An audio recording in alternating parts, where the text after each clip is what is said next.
네, 여러분 센트럴 신학교 디플로마 과정 출애굽기 강의에 잘 오셨습니다. 네 번째 강의고요. 그리고 구원에 관해서 세 번째 강의가 되겠습니다. 오늘은 9월 9일인데 이 강의는 9월 9일 주간에 여러분들이 들으실 또 보실 그런 동영상입니다. 주제는 모세의 부름과 귀환입니다. 이제 출애굽으로 본격적으로 들어가기 전에 하나님께서 어떻게 모세를 부르셔서 애굽으로 돌려보내셨는지 그것을 함께 생각하도록 그렇게 하겠습니다.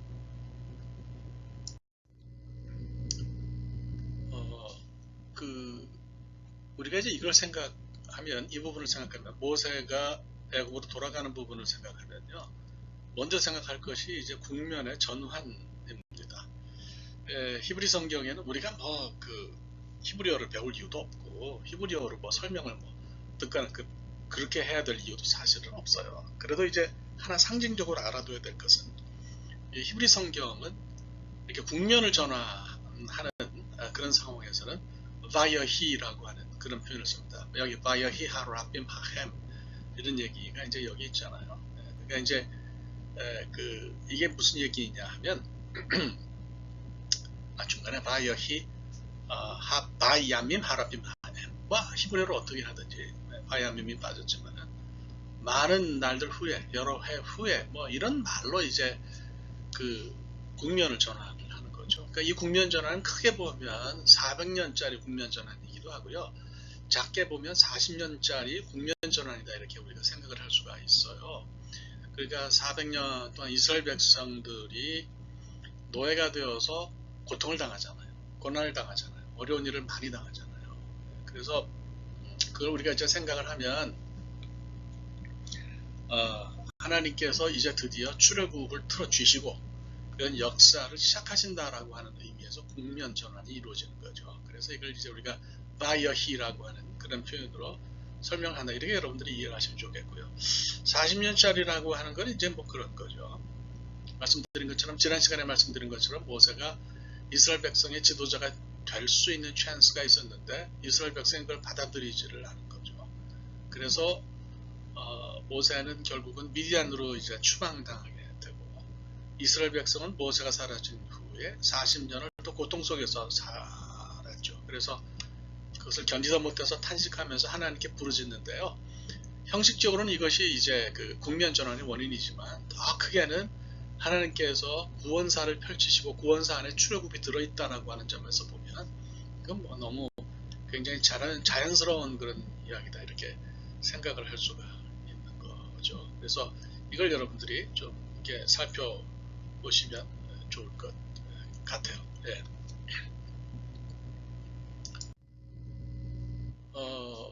이스라엘 백성들이 이제 40년 동안 지도자가 없어서 또 애굽의 압박은 점점 심해져서 아주 굉장히 크게 고통스러웠죠. 이스라엘 자손이 이 40년 동안 뭘 기다렸겠어요? 그들이 거부한 모세는 사라졌고요. 고통은 더 배가 되었죠. 고통이 점점 심해지니까 하나님께 살려달라고 이제 이들이 부르짖었는데 이 사람들이 도대체 뭘 원했던 건가요? 고통의 경감을 위해서 지도자를 보내달라고 그렇게 했던 건가요?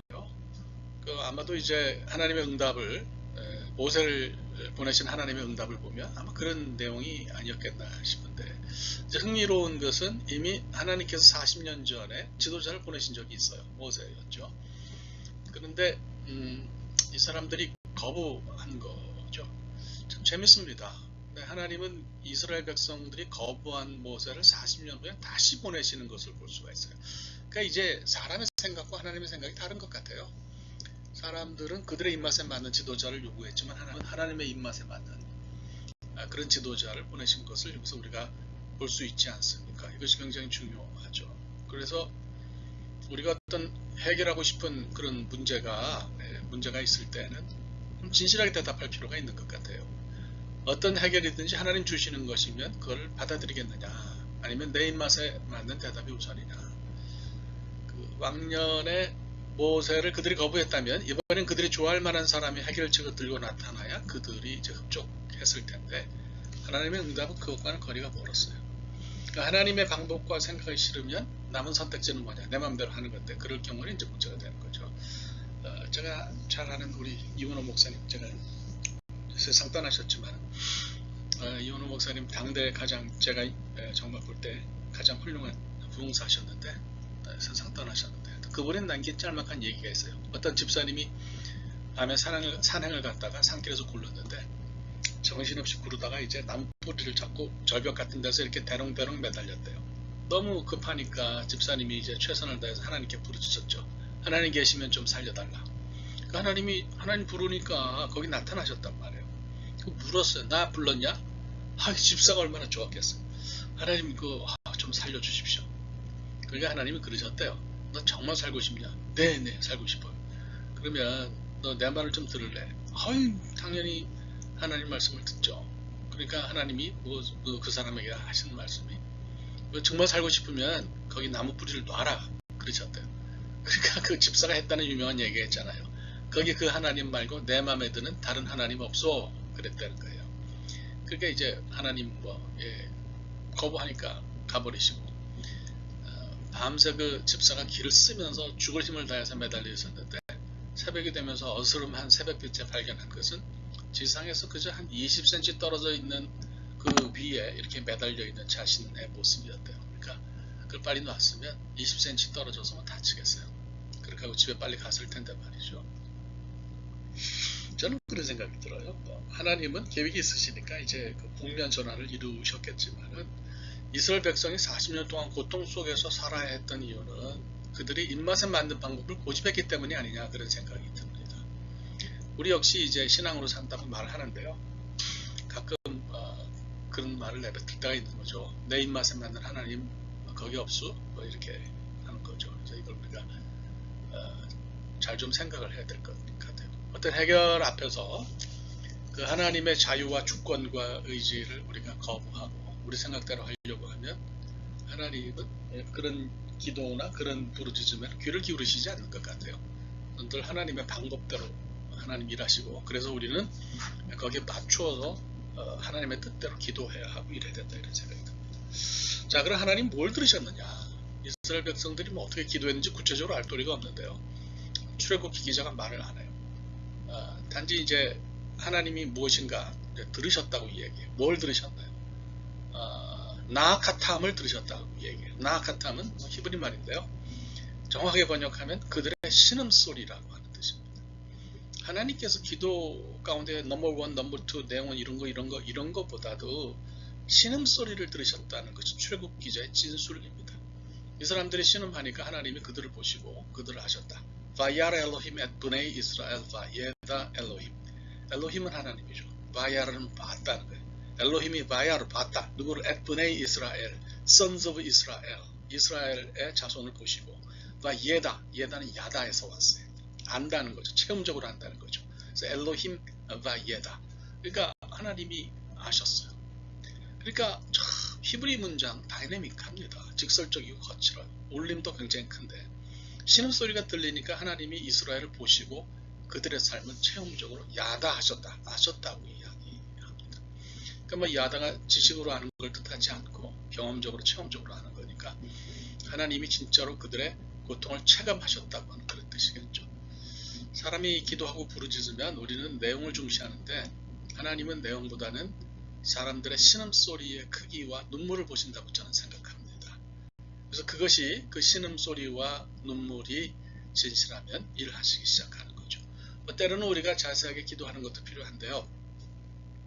먼저 하나님 앞에서 무너지는 모습으로 내는 신음소리가 더 중요하다고 봅니다. 이스라엘 백성은 그렇게 기도했다는 거죠. 그래서 하나님께서 모세를 지도자로 보내셨어요. 모세 보내신 얘기는 앞에서 했으니까 또 할 필요는 없는 것 같습니다. 자, 이제 하나님께서 양동작전을 쓰시는 거죠. 이스라엘 백성에게는 그 부르짖는 소리를 들으시고 이제 그들을 건지시겠다고 그렇게 하시고요. 그 다음에 그 지도자가 될 모세에게는 또 따로 이렇게 하나님 만나시죠. 하나님이 모세를 만나신 곳이 어디입니까? 바로 호렙이라고 하는 곳이죠. 엘하르하 엘로힘 호레바. 그래서 하나님의 산이라고 이제 그렇게 되어 있는데요. 호렙산은 제가 말씀드린 것처럼 더 정확하게 읽으면 호렙이죠. 호렙은 시내산과 구약성경에서 호환되어서 나타납니다. 실제로 출애굽기에서 시내산이라고 언급한 거는 출애굽기 16장 이후에 가서 그렇게 나타나요. 그러니까 출애굽기 3장에서는 이런 그 하나님과 모세가 만난 사건이 일어난 동네가 하나님의 산 호렙이라고 그렇게 말할 뿐이에요.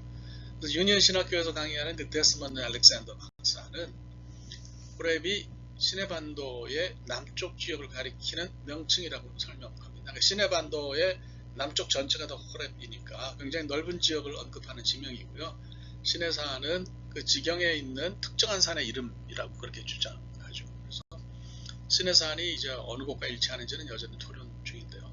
아마도 시내반도 남단에 있는 제벨 무사, 제벨은 아랍어로 그 산이란 뜻이고 무사는 모세예요. 그러니까 모세산이란 뜻인데 이게 시내산일 것이라는 견해가 그래도 가장 강력한 지지를 받죠. 성지순례 하면 거기들 다들 가요. 오른쪽에 제가 사진을 올려드렸어요. 그래서 이거는 옛날에 찍은 사진 가운데 하나고요. 의미가 있는 그런 사진이죠.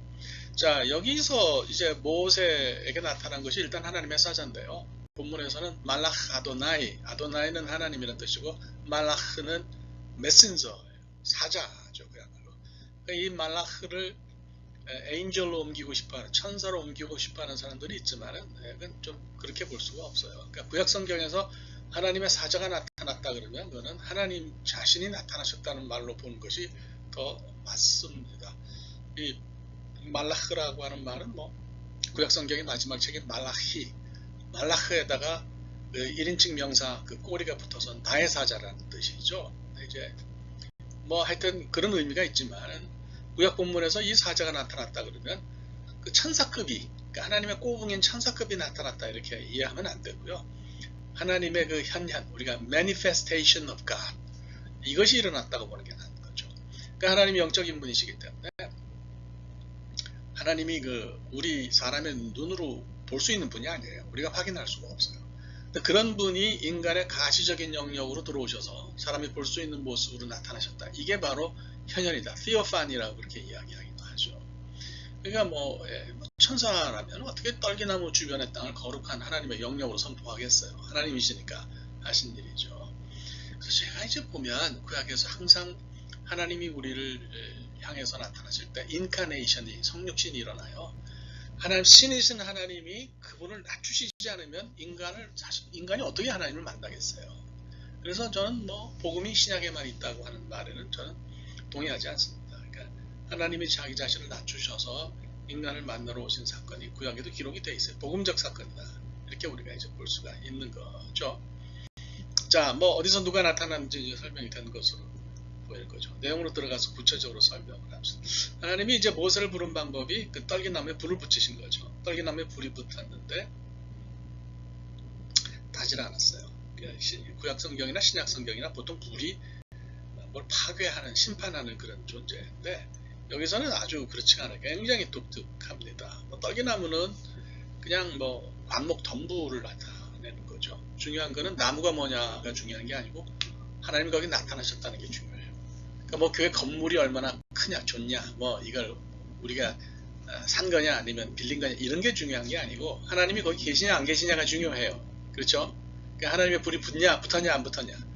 불이 안 붙었으면 아무리 훌륭한 건물 뭐 높은 빌딩도 별로 의미가 없어요. 그래서 이걸 우리가 좀 잘 생각해야 될 것 같습니다. 자, 하나님이 불을 이렇게 사용하신 데는 자기 자신을 전시하신 측면이 있는 거죠. 그러니까 모세를 하나님의 영역으로 불러들이기 위해서 흥미를 유발하는 장치가 필요했다는 거죠. 그러니까 이거 일종의 광고판이라고 볼 수가 있어요. 그러니까 밤에 도심을 지나가는데 건물벽에 걸린 커다란 전광판이나 커다란 그 텔레비전에서 빛이 쏟아져 나오는 거죠. 근데 이제 그러면 화면 자체는 망가지거나 불타 없어지지 않잖아요. 그러니까 하나님이 지금부터 3,500년 전에 이런 초인류 기술을 미리 사용하셨다 이렇게 봐도 될 것 같아요. 2017년에 미국의 슈퍼볼 시합에 한국의 이제 그 자동차 광고가 났는데요. 호평을 받았어요. 왜냐하면 정말 그 시합을 지켜본 수억 명을 위한 광고였지만 사람 하나하나의 마음을 건드리는 메시지가 있다 이런 평가를 받았기 때문에 그렇습니다. 바로 그것처럼 하나님은 그날 호렙산 위에 큰 화면을 가진 텔레비전 하나를 세우시고 거기 불을 담으신 거죠. 그게 오직 단 한 사람 모세를 움직이기 위해서였어요. 그래서 주님의 사자가 그에게 나타나셨다. 와야라 말하 아도나이 알라. 정말 참 대단합니다. 그러니까 하나님이 그 한 사람을 향해서 나타나셨다. 이건 참 엄청난 거죠. 저는 이런 역사를 보면서 하나님이 일하실 때에 놀랍게 일하시는구나 그런 생각이 들었습니다. 그렇죠? 그래서 하나님은 정말 작심하고 어떤 사람을 부르겠다고 생각하시면 이런 일도 충분히 하시는 분이구나.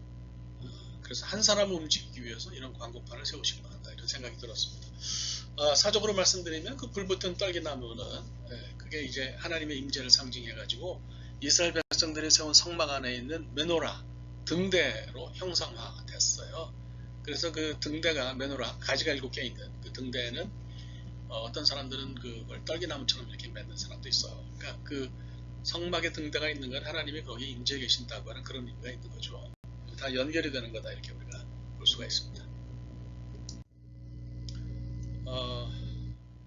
사실 이걸 지금 두 번째 녹음하고 있는데 아까 녹음이 제대로 안 됐어요. 이상하게. 이번에는 뭐 좀 잘 가는데 조금 불안한 마음이 있네요.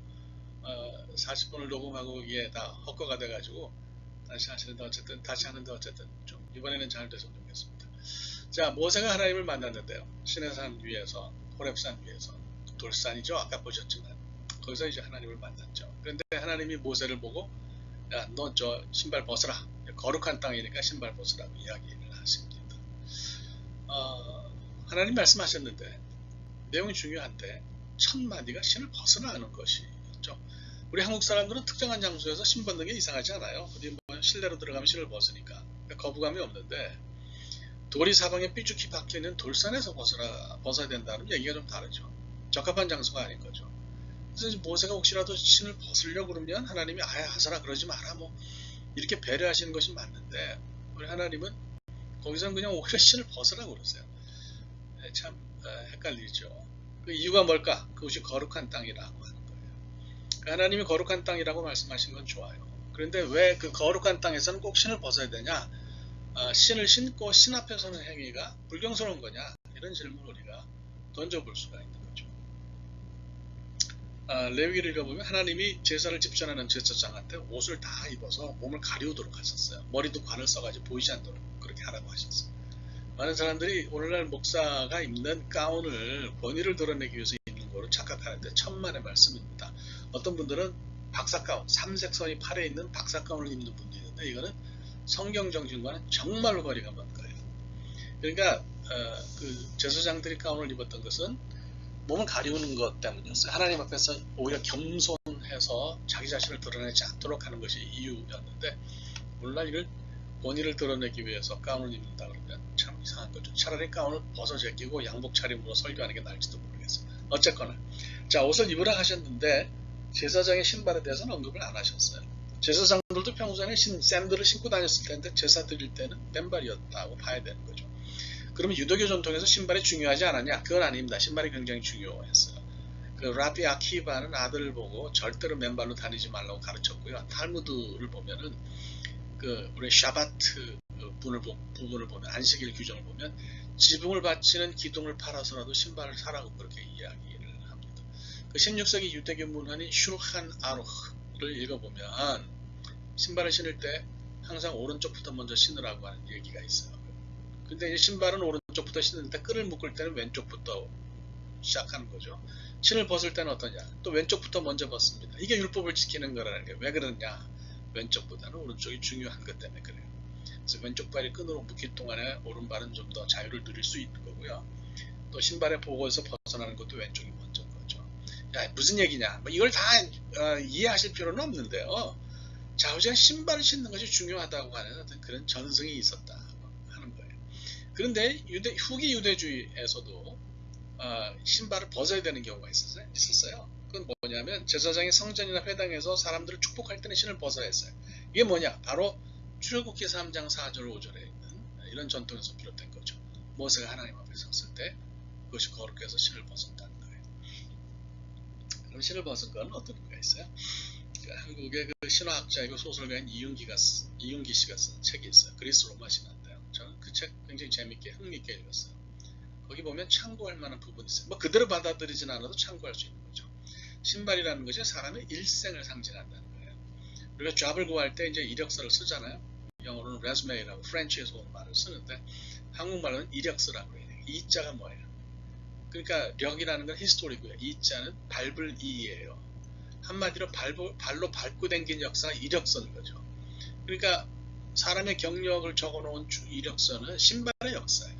신발이 어디 가든 뭘 하든지 따라다닌다 이렇게 볼 수가 있는 거죠. 그러니까 뭐 개인이 지나온 삶의 구석구석을 다 따라다닌 존재가 신이고, 그래서 신발은 우리의 삶이다 이렇게 볼 수가 있어요. 서양 문학을 보면 신발이 굉장히 아주 흥미로운 상징으로 쓰였습니다. 신데렐라 이야기를 보면 신발이 신분 상승을 위한 도구로 사용이 됐어요. 또 오즈의 마법사를 읽으면 주인공이 이제 그 도로티라고 하는 그 조그만 여자인데요. 나온 지 오래됐죠. 이 신발이 시공을 운행하는 도구로 쓰이잖아요. 그죠? 이게 뭐냐면 서양 문학에서는 또 문화에서는 인간이 스스로의 능력을 넘어서서 어떤 일을 이루려고 할 때 그것을 가능하게 해주는 힘이 신발에게 있다 이렇게 믿은 부분이 있다는 거죠. 하나님이 모세에게 신을 벗으라고 말씀하신 이유도 이거하고 그렇게 멀지 않아 보여요. 우선 그가 지금까지 80살인데 80년 동안 살아온 세월, 그 안에는 왕자로서의 아주 좋은 경험도 있고 실패한 도망자로서 쓰라린 경험도 있고 세상을 등지는 은둔자의 한숨도 있는데 하나님께서 그런 실패와 성공 모두를 다 벗어버리라고 명령하시는 거예요. 우리가 이제 하나님 앞에 설 때 우리 자신을 내려놓지 못하고 지금까지 이룬 걸 자랑하려는 경우가 많아요. 하나님 그거 원치 않으시는 거죠. 내가 지금까지 살면서 성공했던 실패했던 그걸 먼저 포기하고 내려놓으라고 하나님 그러시는 거예요. 그게 인간이 먼저 보여야 될 자세다. 그렇게 하는 거죠. 네. 그래서 하나님이 이제 출애굽을 눈앞에 두고 모세의 항복을 요구하셨는데 이거는 모세대로 그러시는 거죠. 너 출애굽하러 가는데 중간에 경로 이탈하면 안 된다. 내 말대로 해야 된다. 이런 자세를 가다듬게 하신 거죠. 우리 인간이요 급하면 하나님 앞에서 머리를 숙입니다. 그런데 신발은 벗지 않는 경우가 많아요. 고개를 지금은 숙이지만 상황이 달라지면 내 신발에 축적된 나만의 노하우와 경험이 튀어나올 수도 있다고 생각하기 때문입니다. 그러니까 하나님 모세를 통해서 우리에게도 말씀하시는 것 같아요. 야, 너 그러니까 신발 먼저 벗어라. 이렇게 말씀하시는 것 같아요.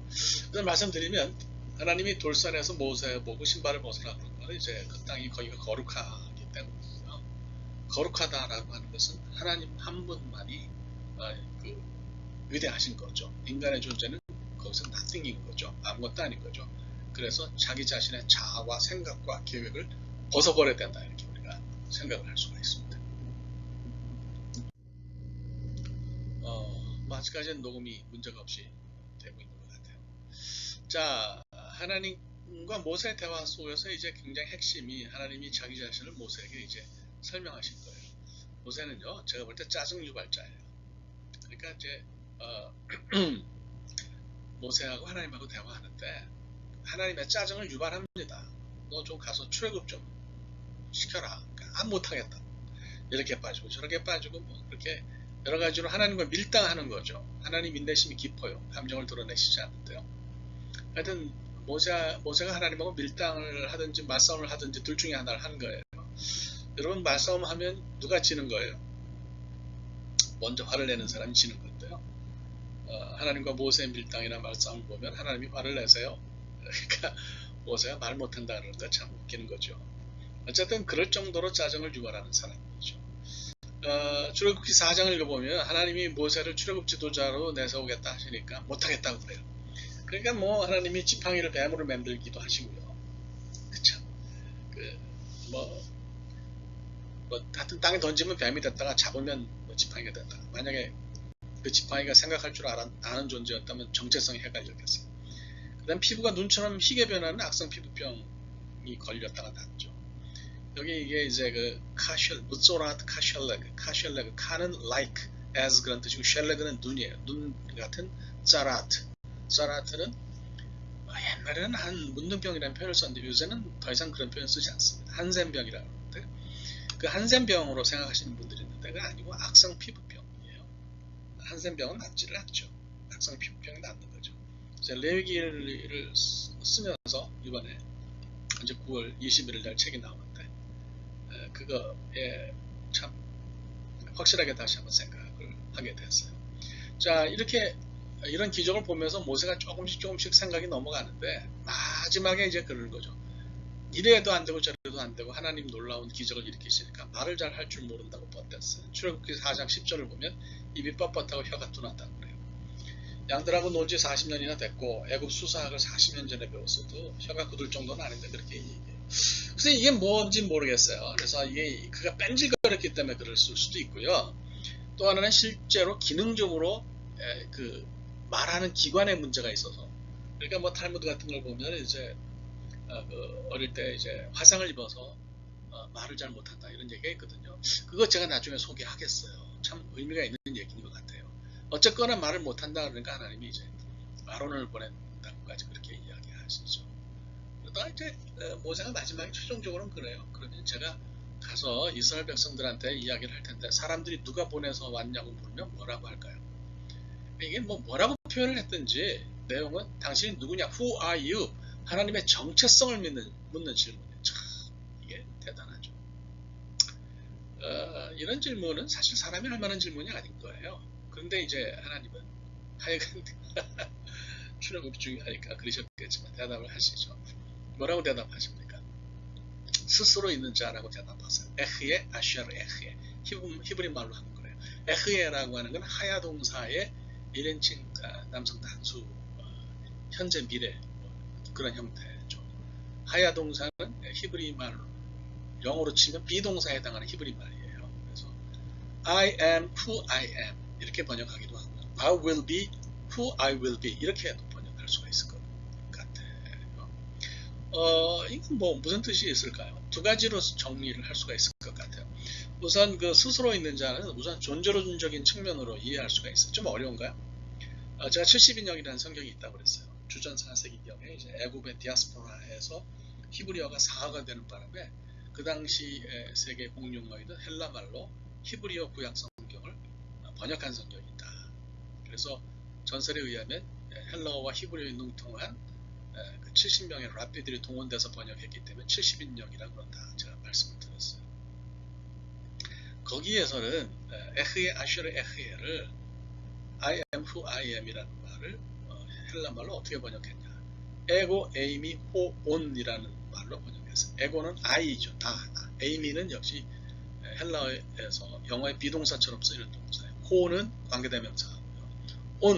온은 에이미의 현재 분사예요. 동사.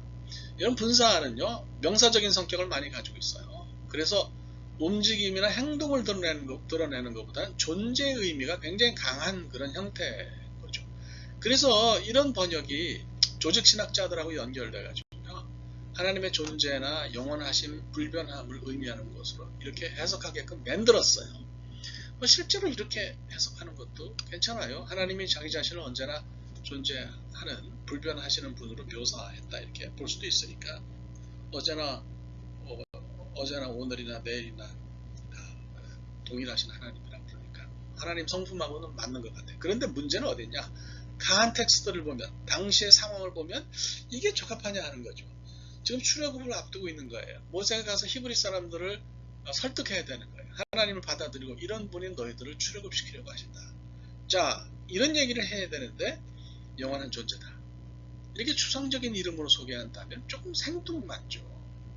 그래서 이것을 어떤 그 명사적 성격이 강조된 추상적인 의미로 설명할 것이 아니고 아마 이제 구약학자들은 이런 상황과 연결된다면 뭔가 하나님의 행동과 연결된 얘기가 아니냐 이렇게 보는 거죠. 그래서 에흐에 아슈르 에흐에를 야훼 또는 여호와 이런 이제 신명사 문자라 그러는데요. 네 철자로 된 하나님 이름을 뜻해요.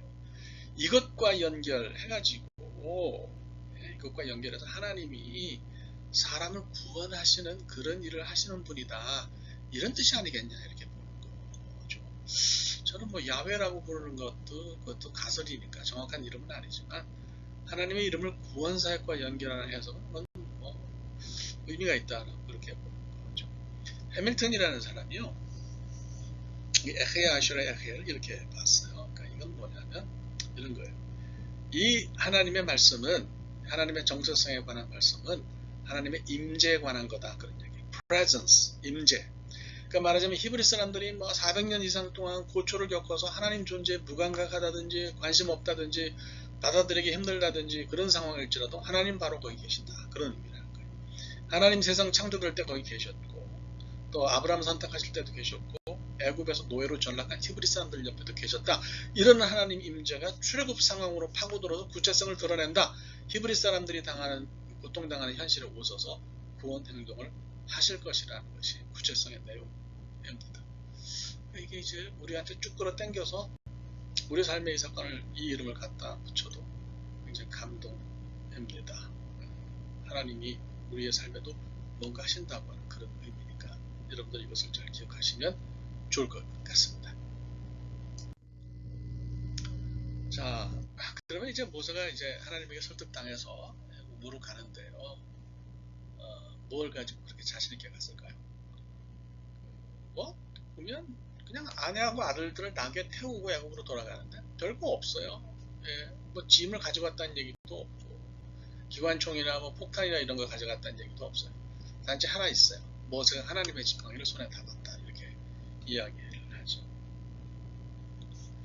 미국의 그 샌프란시스코에 가면 이제 골든 게이트 브릿지가 있어요. 그 금문교가 있는데 다리 주변의 풍광이 아름답죠. 가보신 분들 다 아실 거예요. 그래서 사시는 분들도 있을 거고. 뭐 이게 이제 옛날에 제가 신대원 다닐 때 마스터 오브 디비니티를 할 때 채플에서 들은 얘기니까 오래됐죠. 몇십 년 됐는데 그 기억이 지금도 나요. 많은 관광객들이 다리를 보러 왔는데 그냥 아름다운 경치만 보고 가는 게 아니라 물에 빠져서 죽는다 이게 자살한다 이게. 그래서 이런 일이 반복되니까 이제 시장이 고민하다가 궁여지책으로 강으로 내려가는 길에다가 표지판을 만들어 세웠대. 팻말에다가 다시 한번 생각하세요. Think about it again. 이런 글을 적었다는 거예요.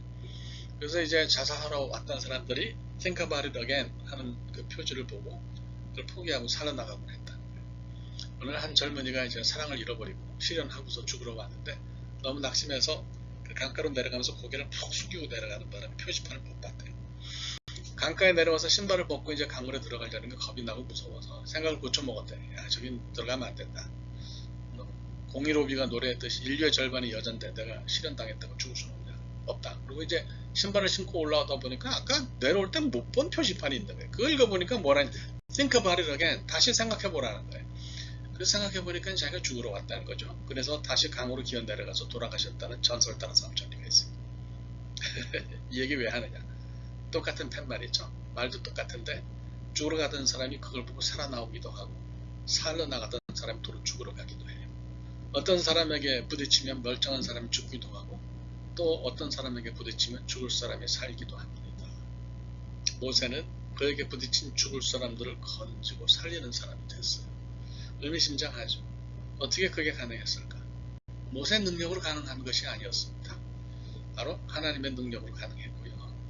그 하나님의 능력이 드러난 것이 바로 지팡이였다. 이렇게 여러분들에게 말씀을 드릴 수가 있습니다.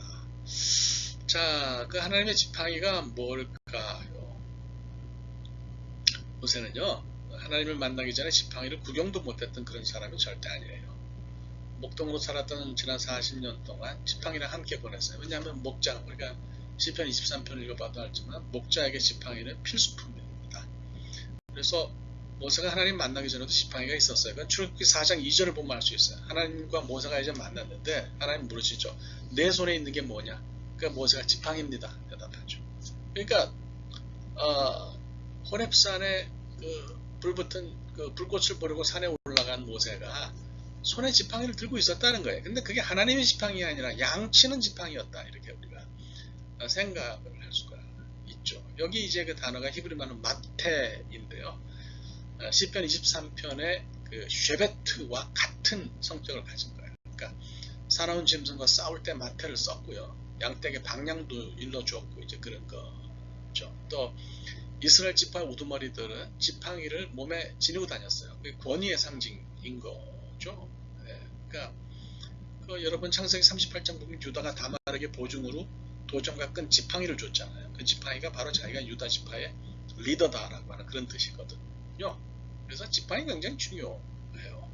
유대교 전통에서 이제 하나님이 아담에게 최초로 지팡이를 주셨고 이게 돌아다니다가 족장들에게 갔고 선지자 왕들에게 갔다가 유대인이 그렇게 믿어요. 그죠? 본문하고 관련된 부분만 보면 이 막대기를 아브라함이 받아서 들고 다녔고 이삭을 거쳐서 야곱에게 전달됐다. 이렇게 보는 거죠. 예, 참 재미있습니다. 그죠? 그 지팡이가 이제 나중에 유다한테까지 갔다는 거고 또 다말에게 전해줬다라고 하는 거죠. 자, 어쨌거나 이 지팡이가 모세에게 넘어가서 기적을 일으켰고요. 다윗이 이것을 물려받아서 물맷돌을 날릴 때 써먹었다. 이제 그런 얘기인 거죠. 재밌죠, 그죠? 네, 하여튼 의미가 있는 것 같아요.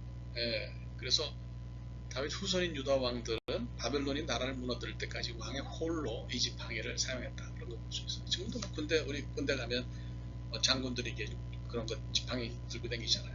예, 뭐 그걸 뭐라는지 기억은 안 납니다. 하여튼 그렇습니다. 자, 중요한 건요. 그 모세가 하나님 만나기 위해서 산꼭대기에 올라갔을 때에 들고 간 지팡이와 하나님의 지팡이가 별개가 아니었어요. 다른 게 아니었어요. 모세가 하나님 만나서 그 지팡이 버리고 하나님 주신 다른 지팡이를 주워든 게 아니라는 얘기죠. 성경엔 그런 얘기가 없어요. 출애굽기 4장 2절에서 모세가 손에 든 지팡이가 본문 20절에 이르니까 하나님의 지팡이가 됩니다. 하나님이 모세를 부르실 때 그 양치는 지팡이가 뒤집어져서 뱀이 됐고요. 그 흔한 지팡이 하나님 손을 대시니까 평범하던 나뭇가지가 능력의 지팡이로 변했잖아요. 그냥 뭉퉁한 나뭇가지인데요. 하나님이 그걸 만지시고 능력을 깃들게 하시니까 존재가 달라지는 거예요. 저는 굉장히 은혜가 됐어요. 우리가 어디 있거나 나뭇가지 같은 존재 비슷한데 하나님이 여기 능력을 퍼부으시면 막 싹도 나고 기적도 터지고 그러는 거예요. 우리 인생이 우리 삶이 미국에 와서 고생하고 우리가 뭐 신분이 좀 정확하지 않아서 분명하지 않아서 학교에 저걸 두고 공부를 하느라고 정말 고생을 하지만 우리 삶이 미디안에서 모세가 양떼에 휘두르던 그런 지팡이 같다고 하더라도 상관이 없다. 모세 지팡이가 하나님의 지팡이가 됐으면 우리 삶도 그렇게 변할 수 있다. 저는 그렇게 믿습니다. 그래서 애굽으로 돌아가는 모세의 미래를 담보하는 것이 모세 능력이 아니에요. 그죠? 그가 하나님의 지팡이를 손에 들었기 때문에 저는 그런 능력을 일으킨 것이 가능했다. 그렇게 생각합니다. 여러분 미래가 불안하십니까? 우리 걱정하지 맙시다. 하나님께서 우리를 만져주시기를 구하고 우리 막대기 같은 우리 삶이 지팡이 같은 우리 삶이 하나님의 지팡이가 될 수 있도록 우리 뜨겁게 기도하면 그런 역사가 일어날 거라고 생각합니다. 강의는 전체적으로 여기까지 했고요. 한 가지 당부의 말씀을 드리고 강의를 맺을까 합니다. 학교에서 다시 한번 이메일이 왔는데요. 지금까지 그 접속을 안 하시고 강의를 안 들으시고 과제도 안 내신 분들이 있어요. 제가 그런 분들에게 다 메일도 보냈는데 여전히 관심들을 안 가지세요. 저는 질문하고 싶어요. 왜 그러시는지 또 어떻게 하려고 그러시는지. 최소한의 것을 하셔야 학교나 교수가 점수를 드립니다. 그 다음에 점수를 드리는 것도 객관적인 근거, 노들에 있는 기록만까지 할 수 있거든요. 그러니까 여러분들이 그거 하셔야 돼요. 제가 이해는 합니다. 바쁘니까 그러겠지. 그런데 제가 뭐 한두 번 만나보면 꼭 그것만 이유가 아닌 거예요. 책임감의 문제도 있습니다. 특히 거북하실지는 모르겠는데 다시 한번 책임감을 가져주시기를 간곡히 말씀을 드리고요. 여러분들 이 강의 들으시고 꼭 이번 주일까지 여러분들이 강의 요약을 내시고요. 성경도 읽으시고 이렇게 하세요. 그러니까 그 강의를 들으시면 내용 요약은 자기 능력껏 하는 겁니다. 내가 신앙이 없고 신앙을 잘 몰라서 오늘 한 얘기도 자세한 얘기, 복잡한 얘기가 많으니까 그걸 내가 다 감당을 못하겠다. 그런 분들은 뭐 그러실 수밖에 없는 거죠. 그걸 누가 뭐 탓하겠어요. 그러니까 자기의 어떤 능력 안에서 최선을 다하면 저는 그걸로 족하다고 봐요. 단지 이게 최선이냐 아니냐 이게 중요한 거고요. 최선을 다하면 그것이 그를 통해서 선생에게 전달이 된다고 저는 생각합니다. 그러니까 여러분들 걱정하지 마세요. 내가 이걸 써서 내는데 써서 낸 것이 혹시 인정을 받지 못하면 어떤가. 그런 것도 여러분들이 걱정하실 필요가 전혀 없습니다. 그러니까 강의 들어와서 강의 들으세요. 강의 들으시고 제발 부탁드립니다. 출석 좀 하세요. 출석하시고 나중에 학기 말에 가서 서로 불편해지지 말자고요. 네? 그거를 여러분들에게 간곡히 부탁드립니다. 그렇게 하면 여러분들도 학기 말에 웃으면서 편안하게 그러실 수 있잖아요. 또 이렇게 우리가 온라인으로 만나지만은 사람은 모르는 거예요. 언제 어떻게 만날 수 있을지. 자, 여러분들과 이렇게 만나도 그때 웃을 수 있도록 서로 이름을 통성명을 해도 기쁘게 서로 감사하면서 만날 수 있도록 여러분들이 그렇게 해주시면 정말 저는 대단히 감사합니다. 감사하겠습니다.